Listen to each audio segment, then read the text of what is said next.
Hello, everyone. My name is Wojtek. I'm a developer advocate working with the Android Studio team.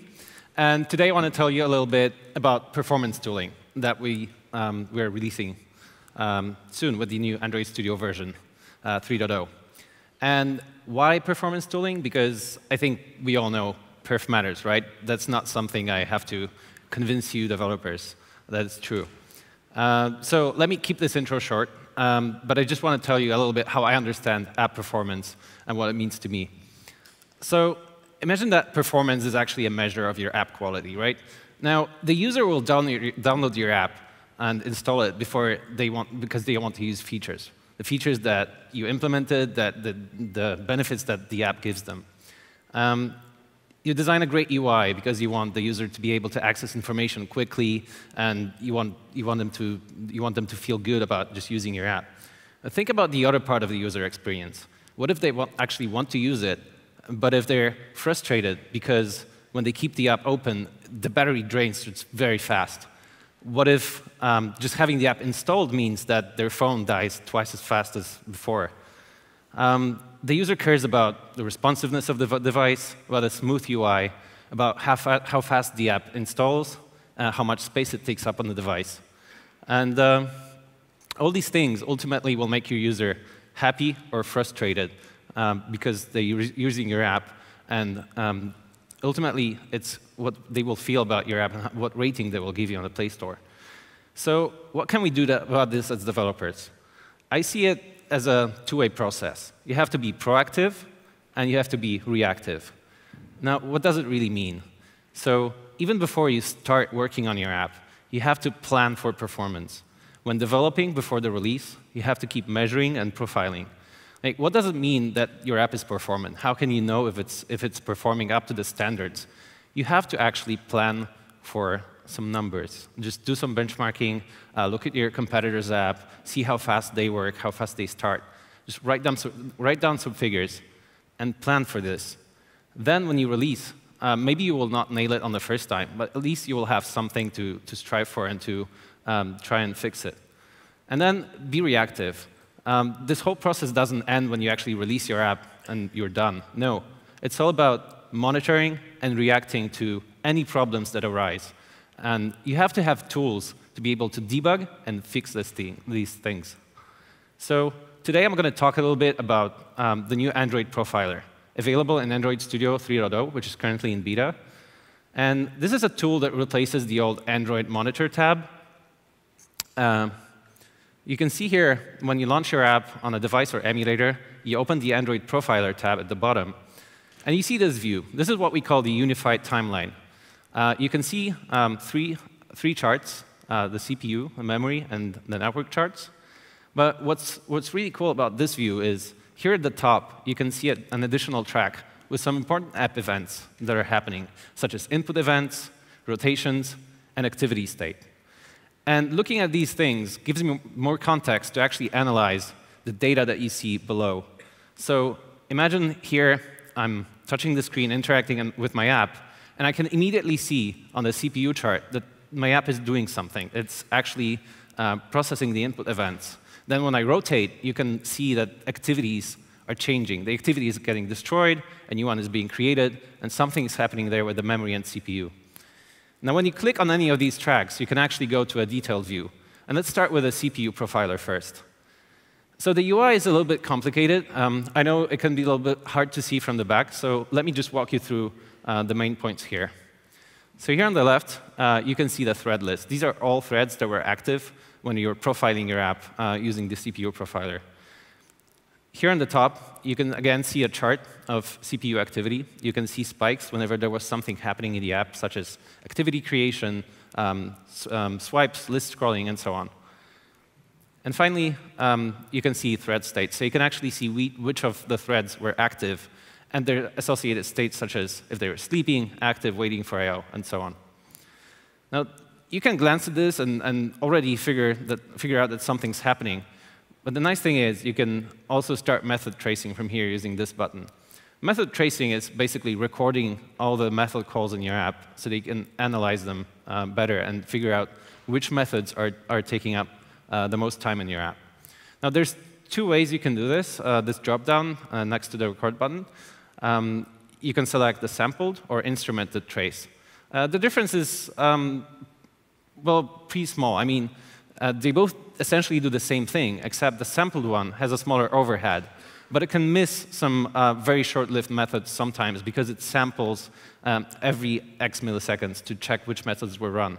Whereas if you choose instrumented traces, they will record every method enter and exit, but the overhead will be bigger. So what happens? When I press the Start Method Tracing button, I interact with my app, I swipe on the screen, I do some transitions, I rotate my phone, I press Stop. And when Android Studio stops processing the trace, you can see this view. So here at the bottom, we see a call chart from the selected slice of time that you can see on the timeline. So here I selected the moment when I was rotating my phone and the activity is getting destroyed and recreated. So imagine this is an image gallery app. And I noticed that when I'm looking at an image and I rotate my phone, the activity takes an unusually long time to actually restart and show me the image again. So I want to see what's happening there. So I can actually zoom in this chart because I want to see the exact calls that were made.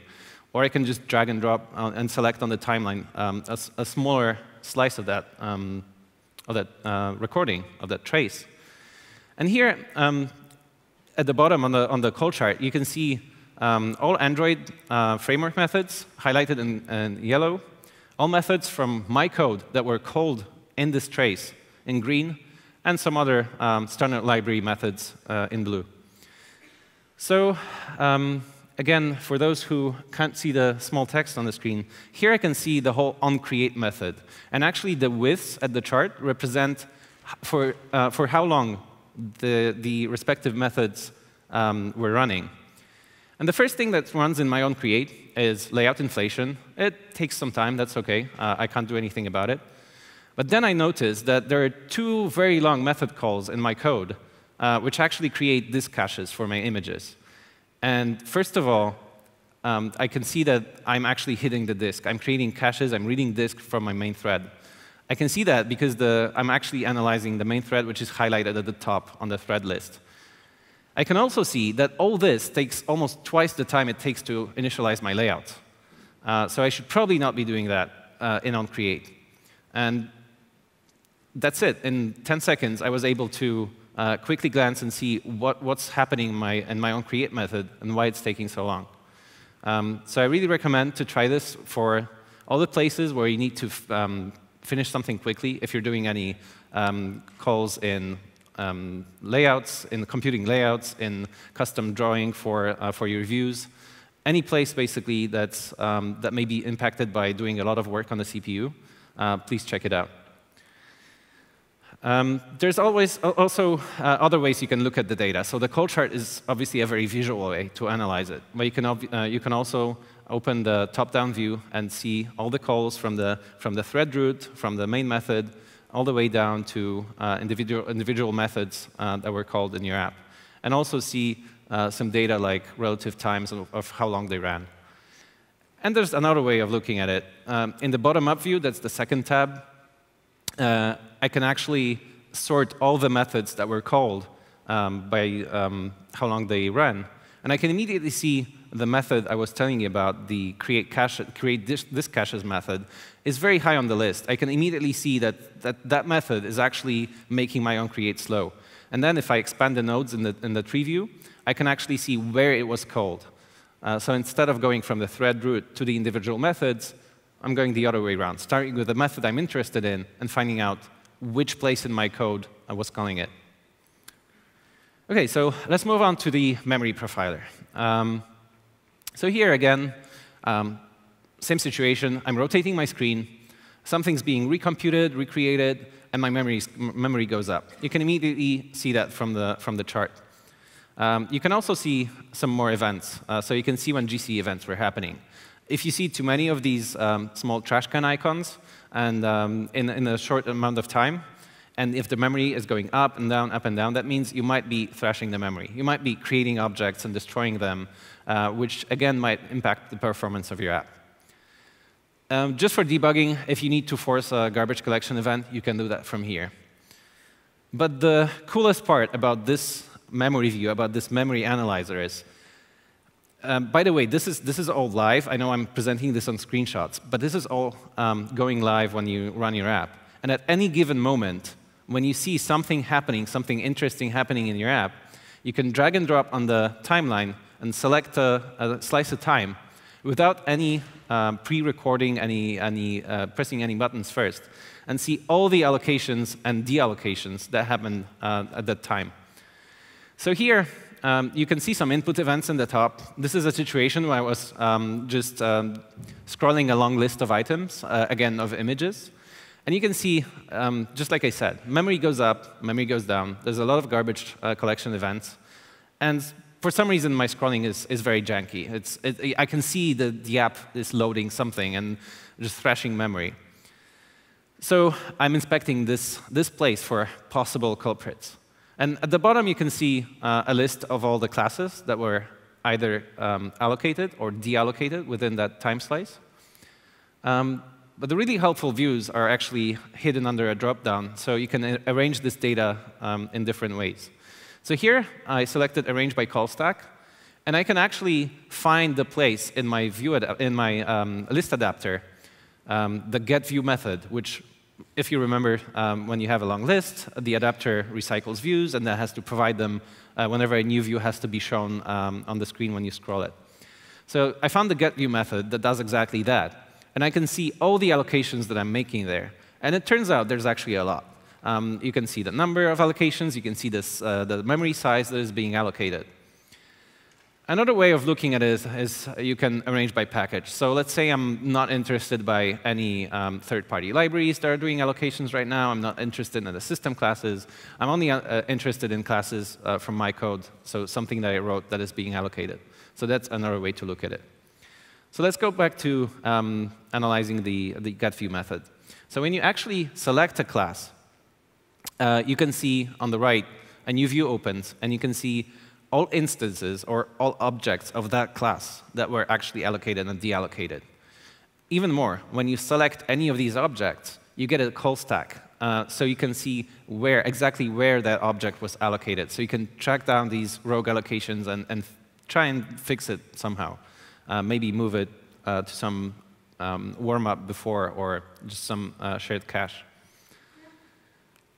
Another thing you can do with the memory analyzer is you can analyze heap dumps.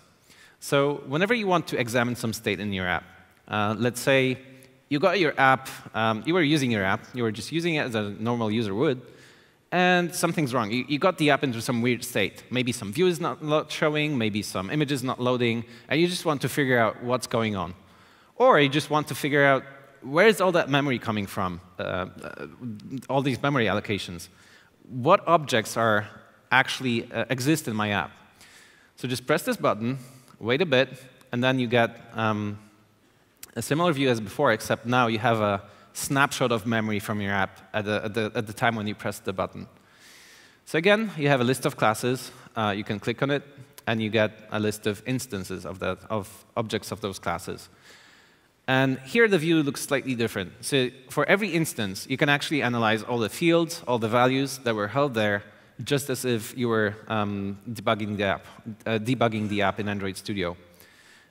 So this is nice for figuring out the state of the object. But if you have another problem, if you know you have a memory leak, and for example, you see an object that shouldn't really be there, let's say it's some activity that you actually stopped interacting with a long time ago, and it should really be garbage collected by now, but it's still there in the list. You can use the bottom view here, the references view, to figure out who's holding references to my view, who is preventing it from being garbage collected. And here, by expanding the nodes, you can find a chain of references, usually to the window object or to some root view or whichever object is being held by the system because it's active in your app, and then it's holding on to these objects that you would really like to enable them to be garbage collected. So a great way of analyzing memory leaks. And finally, the last profiler, network profiler. So this view is quite interesting because you can see you can use it for two purposes. Well, analyzing network requests, obviously. But the other one is it actually shows you the radio power state. And you can figure out some battery problems that might be created by your app. So the radio state can be shown in three states, really. It's either Wi-Fi, low-powered radio, or high-powered radio. And the way the GSM radio on your devices works, when it doesn't have to do any transmissions, when you're not downloading or uploading data, it can go to a low-powered state to save battery life. As soon as you want to make a request, if your app has to hit the network, the radio has to be powered up. That already takes up some battery. Then you make your request, and then it stays up for some time, just in case you want to request some more data from the network.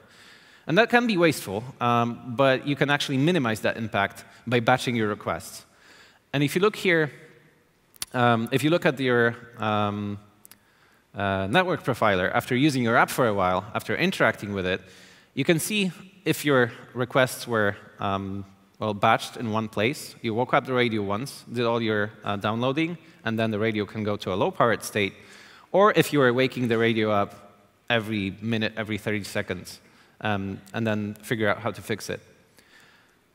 But obviously, the network profiler is not only about the radio state and the battery, it's all about network. So at the bottom, you see the data transfer graph. You see how much data was sent, when the requests were made.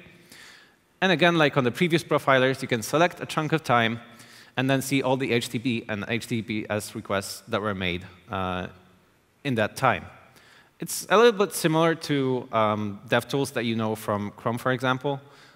You see content type. You can see a timeline with how long every request, time that every request took.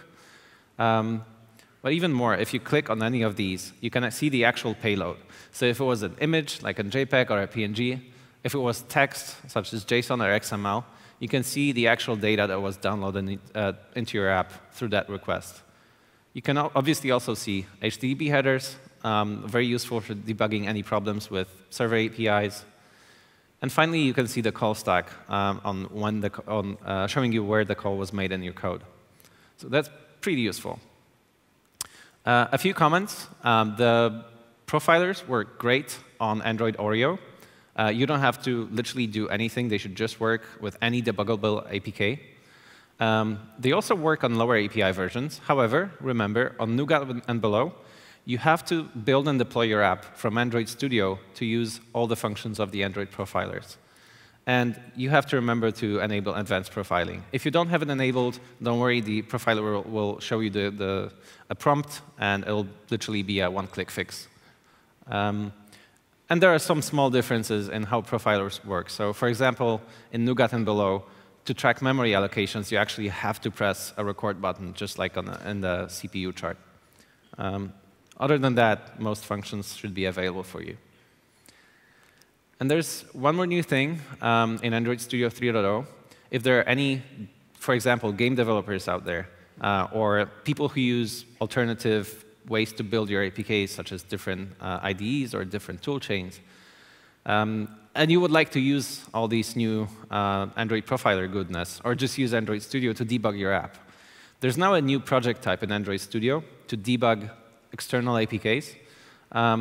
You can select this profile or debug option from the Android launcher, from the Android Studio launcher, the first screen that you see. Select your APK, and it will be like a dummy project will be created for you with the APK attached, with the Java code decompiled to Smalley, and you can even see the APK contents open in the APK analyzer for you. So you can do that to load an external APK.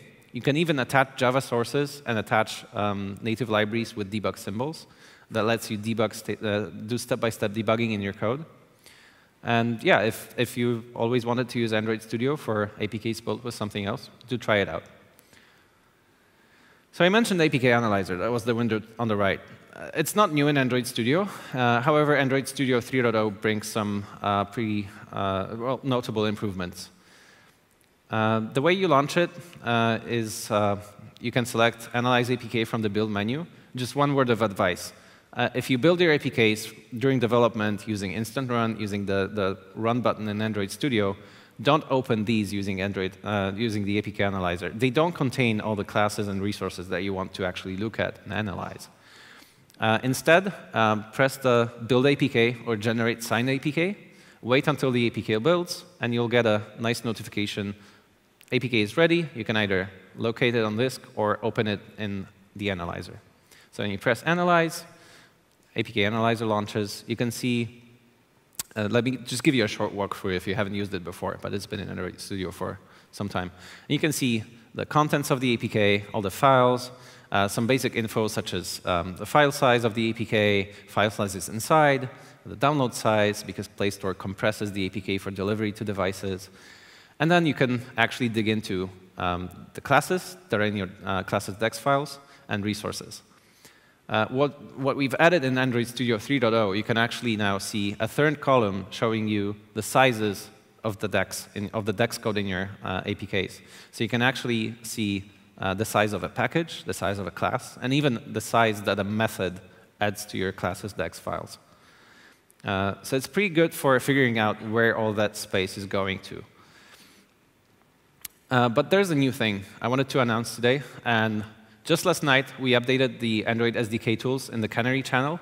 And we are now offering the APK Analyzer as a command line tool for use in your CI servers and build servers. So this was a long-standing request. I'm happy we are finally releasing to you in preview. I'm hoping you'll try it out. It does most of the things and even more than the APK Analyzer in Android Studio. Syntax is pretty basic. It has commands that let you inspect things in the manifest, in the APK, in the dex size, and even print out resources from the resource table. It'll be great for generating reports on your build servers. It'll be great for comparing two APK versions to see where you've regressed when it comes to APK size.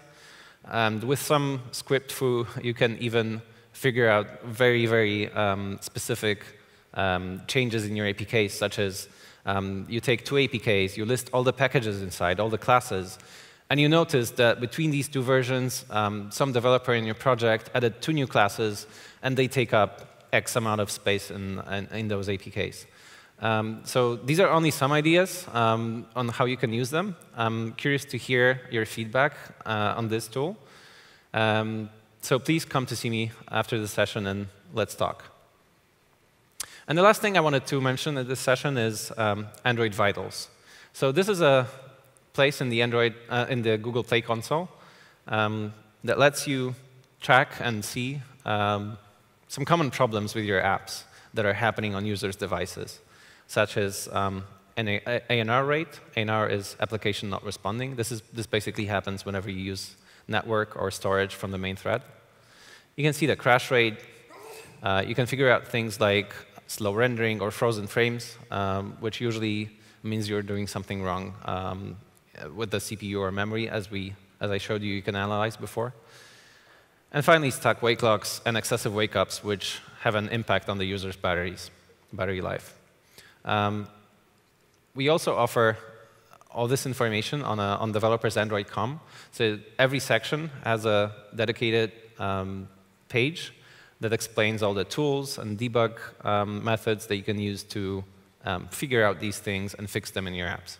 So I really encourage you to look it up in the Play Store, in the Play console, and start working on it.